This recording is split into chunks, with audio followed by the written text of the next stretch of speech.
When I first heard about AI video generation, honestly thought it was going to be a fad or a gimmick of some sort, because people are just going to post small, quick clips to TikTok or Instagram, get a bunch of likes on some sort of meme page, and it's really not monetizable. However, I was completely wrong, because I didn't realize about all the different use cases that businesses use to utilize these type of models.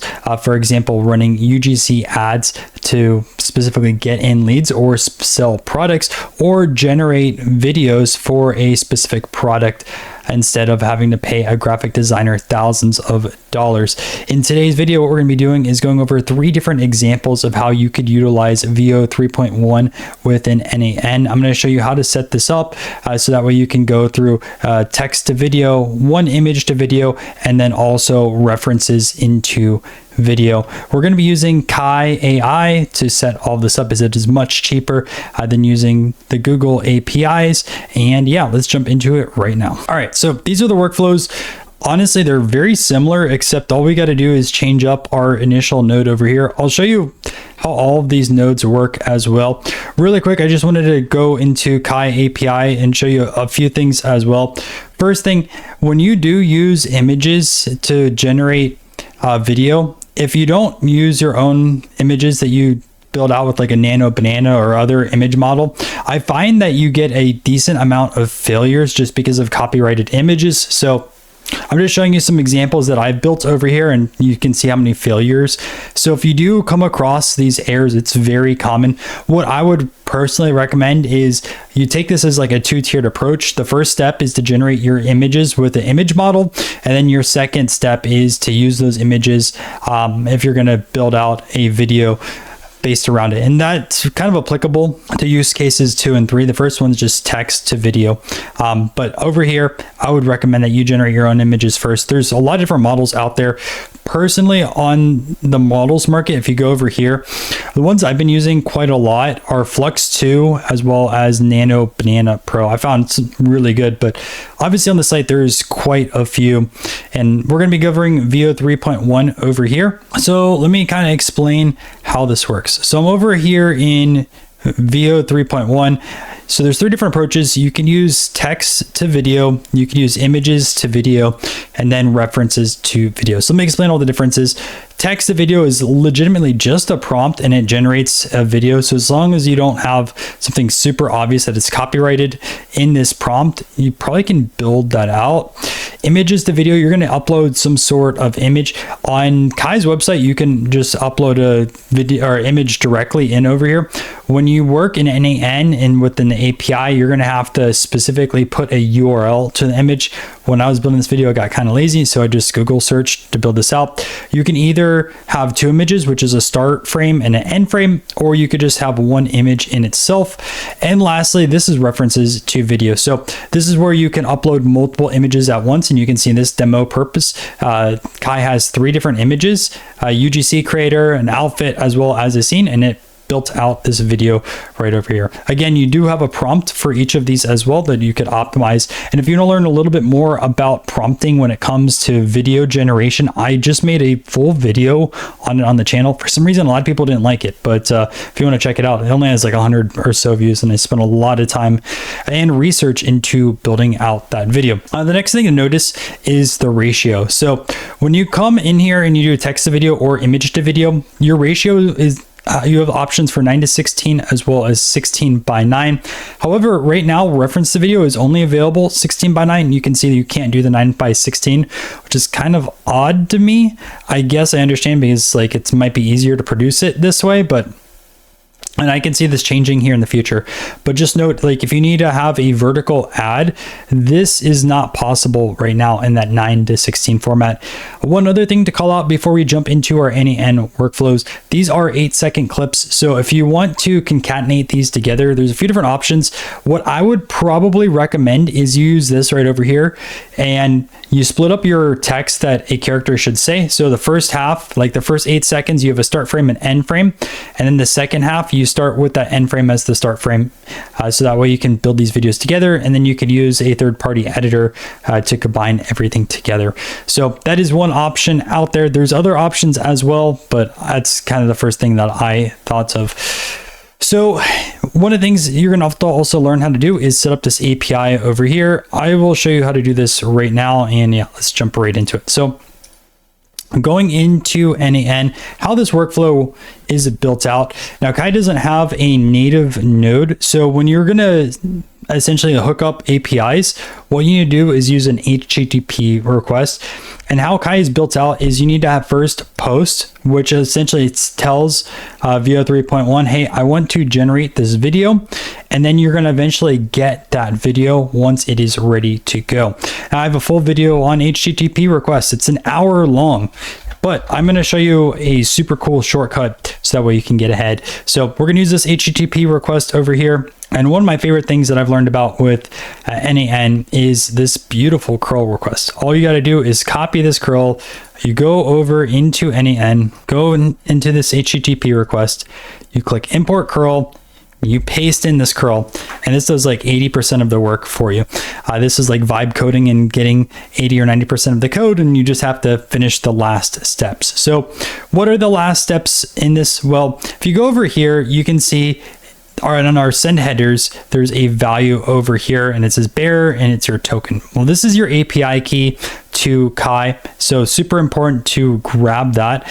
Also, I would not recommend that you put this directly in here. This is not secure. If you share your workflow with someone, they can steal your API key and rest in peace your funds on the website. So what you're going to do is you'll see over here, I actually set up a generic credential type as a header auth. So let me show you how to do this. I'm going to remove all this junk right now. And I'm going to go over here and I'm going to go authentication. You can use a generic credential type. Then you go over here to header auth. And then you can see over here, I have a bunch of header auth that's actually really common. So you can click over this pencil icon and then you paste in your value over here. Now, one thing to note, again, if we go into our HTTP and I'm just going to paste in this curl again, just to show you, because it's a little bit weird on this platform. So let me copy that over. So when you grab your API key, it's literally in the header auth, you have to put bearer, space, and then whatever your API key is. And let me just show you really fast how we could find that key.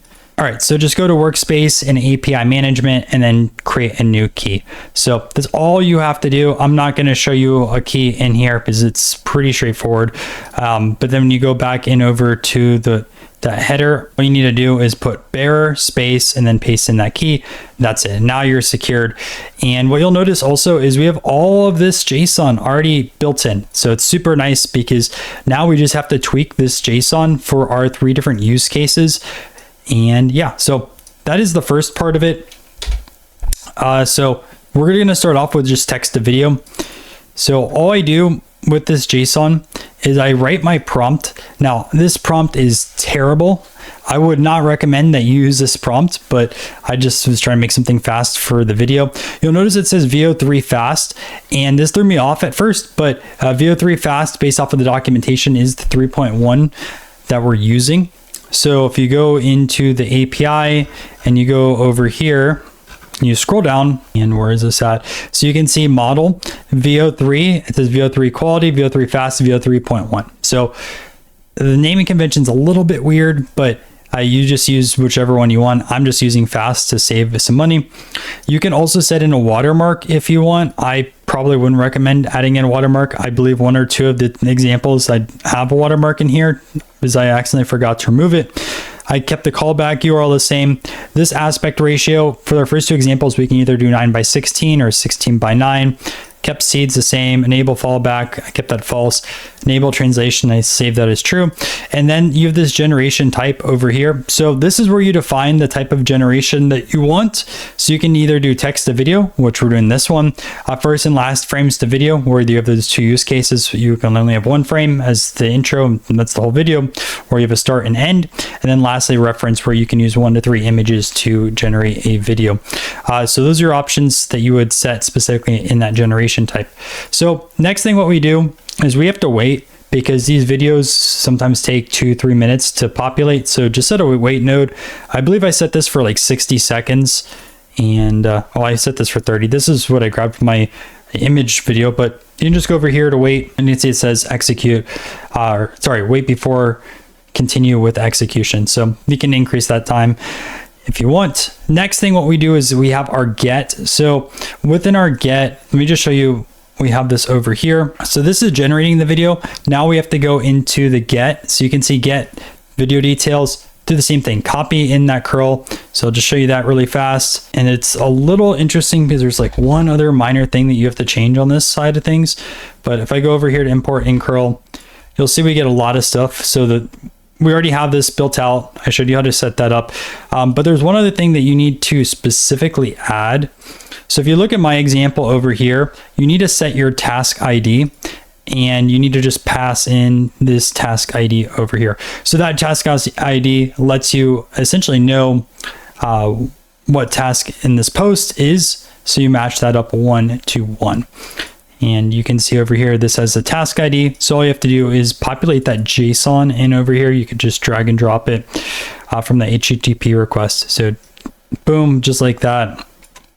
And you have your task ID. And that's literally it for the get side of things. Next, since we're doing polling over here, you just want to have a switch. So whether it's done, not ready, or fallback if there's an error. As I showed you, sometimes stuff gets rejected in over here. So that's what would go in that fallback.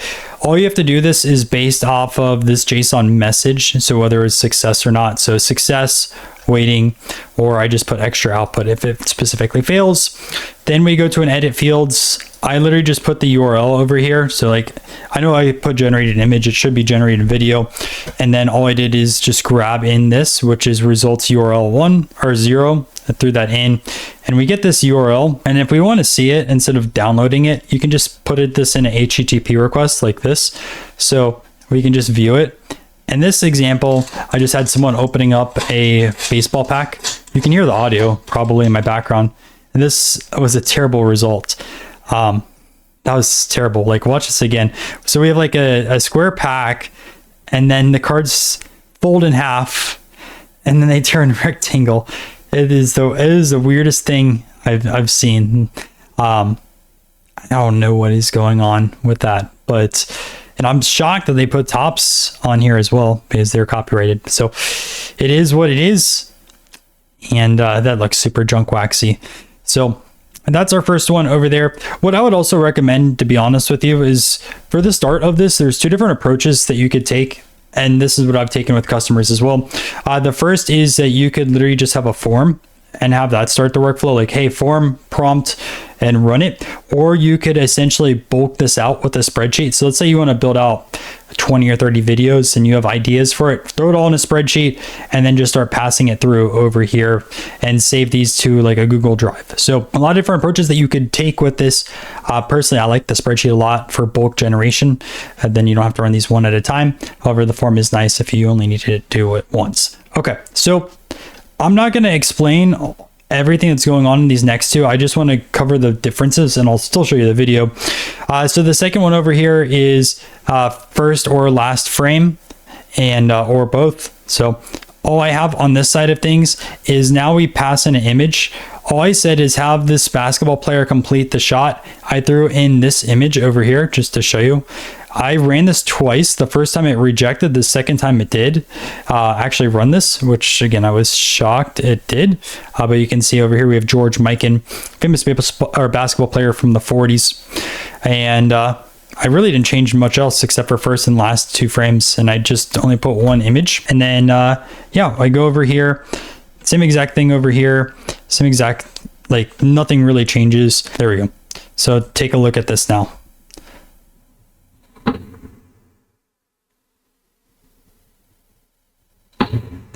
Like, definitely not a great video because I didn't prompt it well, but yeah, so we just have him making a shot over there, and that is Mikan. And the third one, what I have over here is reference to video. So again, you could have 1, 2, 3 images. It's only available in 16:9. So just make sure when you go over here, a few things. Number one, add in your image URLs. I just put 2 over here. Again, you can put 3, and then make sure your aspect ratio is 16:9. Because if you put 9:16, it's going to fail. And just to show you the images that I used on this one. So what we have over here is this snake, and then we have this highway from a famous race called Badwater. And I just literally asked it, have the snake appear on the road. Like, Again, terrible prompt. Do not write prompts like this if you're generating videos. I do not recommend. But for these videos, I'm going to leave it to 1 to 2 sentences because I don't want to write a very thorough prompt and read it out. We're covering enough already. But you can go over here, execute step, and you can see like this is what was generated. Like, obviously the road's a little bit off. The snake looks kind of weird on that side of things, but you know, it's still pretty impressive over there. And I know I made the joke about memes, and you know, all these are kind of like memey and don't have a real business use case, but I can promise you that there are a lot of business use cases. I'm doing this for a real estate customer right now with UGC, and hopefully we get some good results on that side of things. And I'm sure other people are doing this, building out videos for products, and there's really a lot of use cases out there if you just think about it correctly. But you know, those are the 3 different approaches. The hardest part is just building out this initial workflow. Once you have, you know, these nodes over here, which is 1, 2, 3, 4, 5, 6, there's a lot of different use cases where you want to save it in a Drive or a Dropbox. If you want to bulk create these with a Google Sheet, have a process to build out something in Nano Banana and pass it in over here as the initial input. Just think of this as like, okay, we have this section. How are we going to build to the left of it? How are we going to build to the right of it? And really, there's so many different opportunities. So whether you want to just do text, if you want to do 1 or 2 images for start and end, or if you want to just create something in general with up to 3 images, and whether you want to have it 9 by 16 or 16 by 9. Well, guys, I appreciate you checking out this video. If you found it valuable, make sure to subscribe to the channel. We're going to have over 70 n8n videos, and we're not stopping anytime soon. We're pushing out a ton here on the channel. So if you're enjoying them, hopefully you subscribe, you check out the playlist I'll put on the screen right now, and I'll catch you guys in another video.